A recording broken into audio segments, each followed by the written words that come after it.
Nope.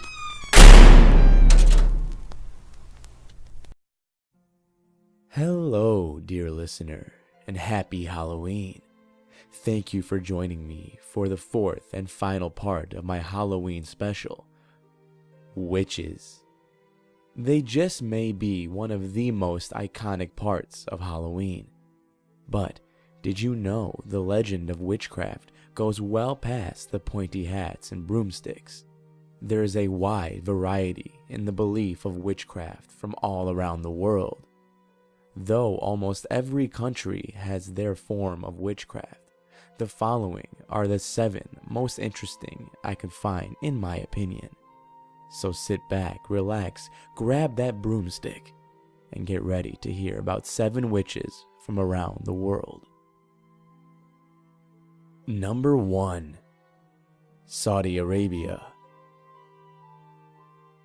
Not only is witchcraft considered a real thing in Saudi Arabia, but there is a dedicated, state-funded anti-witchcraft unit in the country's government. A special unit of the religious police pursues magical crime aggressively, and the convicted face death sentences. Although some argue that the unit is not a reflection of the state's belief in witchcraft, but another aspect of the oppressive system. But whether or not Saudi Arabia's government genuinely fears witches, the laws that are in place to hunt down and incarcerate people, women in particular, suspected of performing witchcraft are very real. The laws are also enforced. One suspect was put to death in 2007, while another perished in prison awaiting the verdict of her magical crimes. Many of the accused are female foreigners who work as domestic helpers in Saudi Arabian households. It is unfortunate that the branding of witchcraft as a crime often seems to be used as a means to justify discrimination. In 2013, the Committee of Promotion of Virtue and the Prevention of Vice pursued an accused woman who evaded capture by getting naked, which in itself is completely illegal.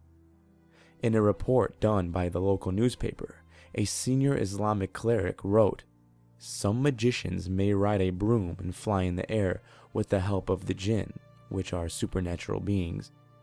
Not this lady." Also in 2013, 2 Asian maids were sentenced to 1,000 lashings and 10 years in prison after their bosses claimed they had suffered from their magic.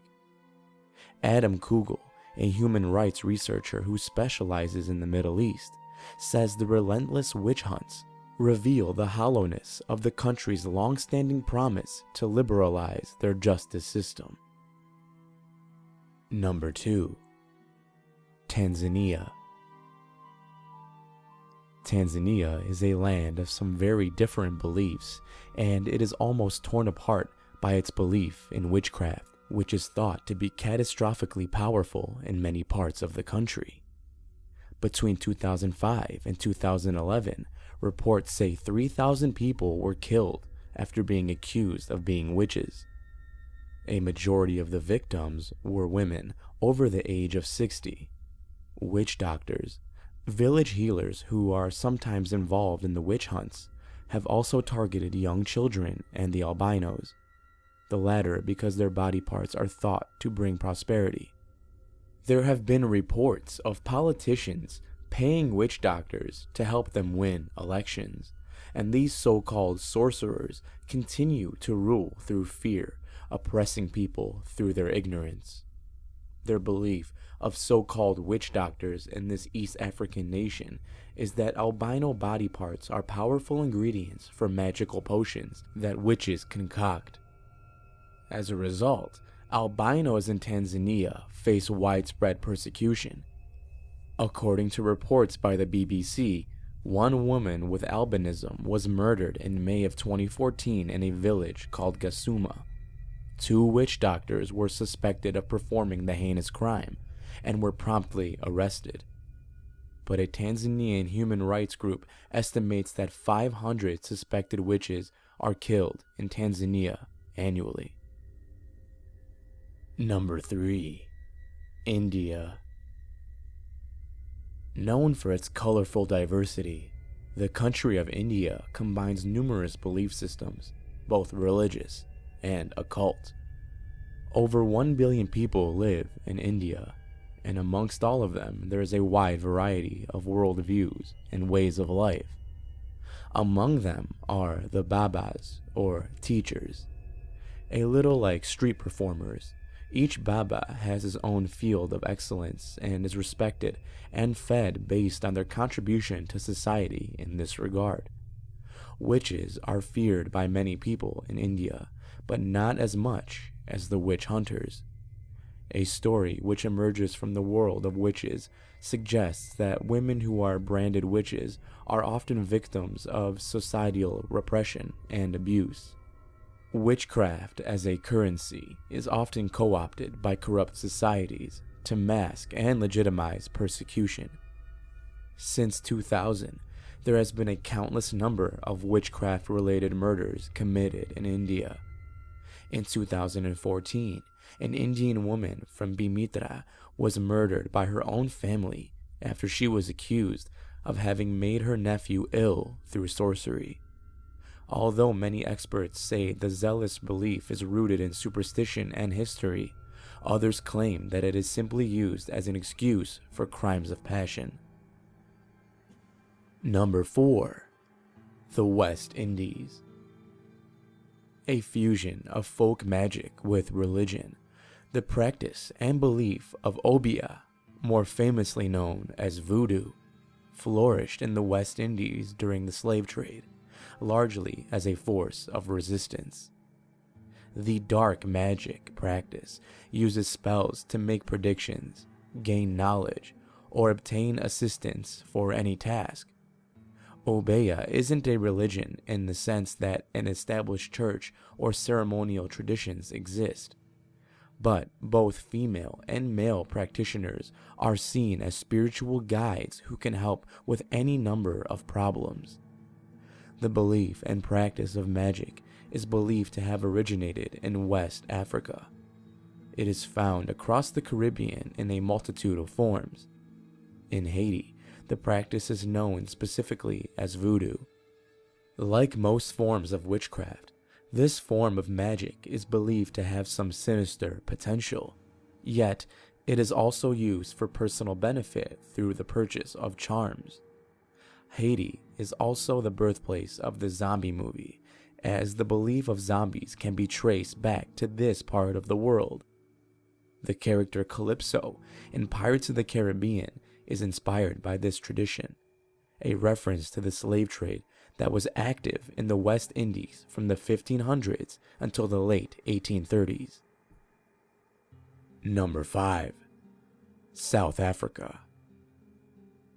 The witch doctor is one of the most ubiquitous genres of witch, right behind the wicked witches and those that are found in the Harry Potter books.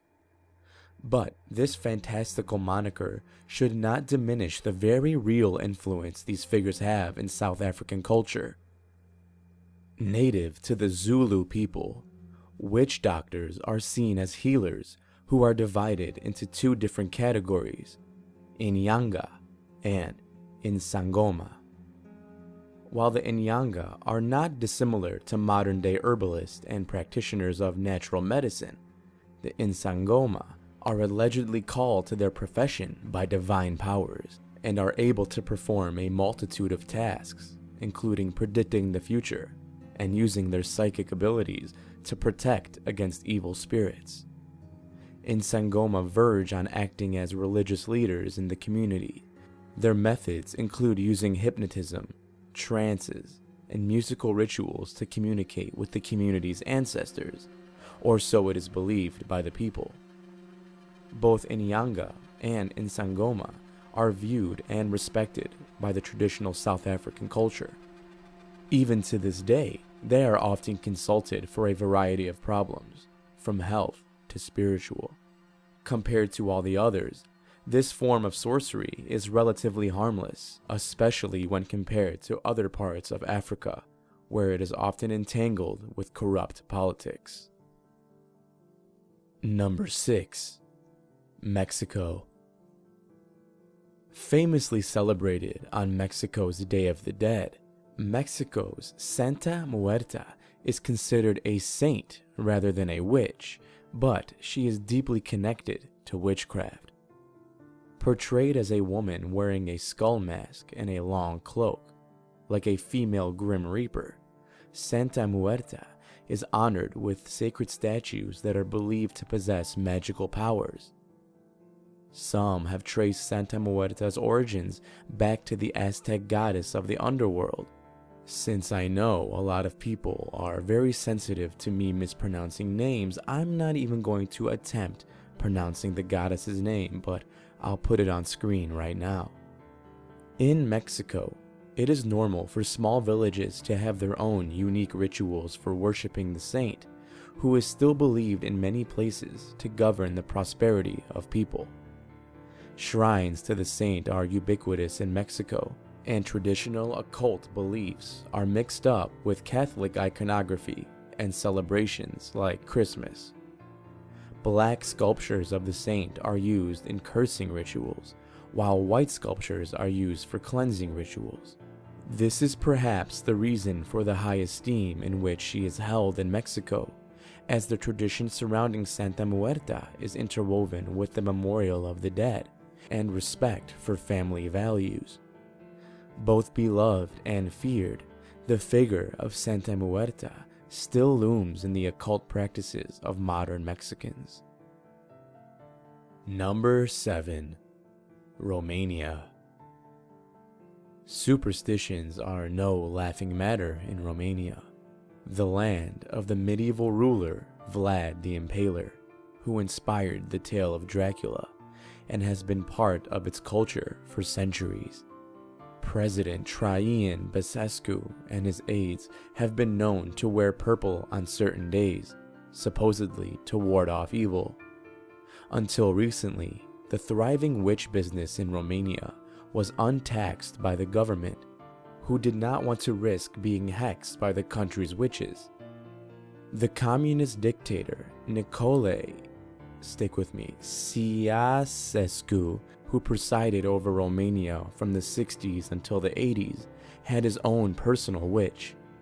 The most famous witch in Romania is Maria Campina, the self-proclaimed queen of the fortune tellers.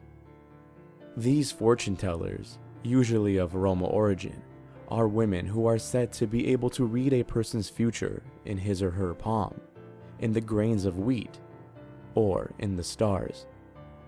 The practices are handed down from generation to generation, and the majority of Romania's population consult the witches at some stage in their lives.